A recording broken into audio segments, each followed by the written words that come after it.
Western ડિસ્ટર્બન્સની અસરો ઘટતા ફરીવાર હવે ગરમીમાં શેકાવા માટે રહેજો તૈયાર। અમદાવાદમાં હાલ 3 દિવસમાં ફરીથી ગરમીનો પારો 43 ડિગ્રીને પાર જવાની શક્યતા હવામાન વિભાગે વ્યક્ત કરી છે।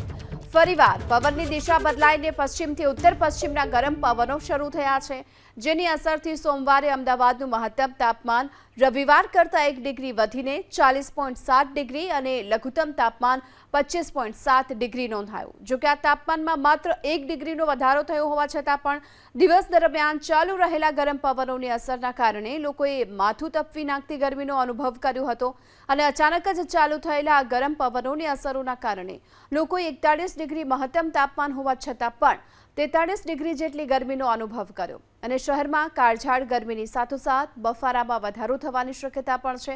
જો કે ન માત્ર અમદાવાદ પરંતુ રાજકોટમાં પણ આ વખતે અંગદજારથી ગરમી પડી રહી છે। સોમવારે 42 ડિગ્રી સાથે રાજકોટ સૌથી ગરમ શહેર રહ્યું હતું। અમરેલીમાં 41.6 ડિગ્રી તાપમાન નોંધાયું, ભુજમાં 41.1 ડિગ્રી, સુરેન્દ્રનગરમાં 41.2, ગાંધીનગરમાં 40.5 ડિગ્રી તાપમાન રહ્યું। આ સાથે જ વડોદરાની વાત કરીએ તો 40 ડિગ્રી તાપમાન રહ્યું હતું, કેશોદમાં 40 ડિગ્રી અને વલ્લભ વિદ્યાનગરમાં 40.3 ડિગ્રી તાપમાન નોંધાયું છે।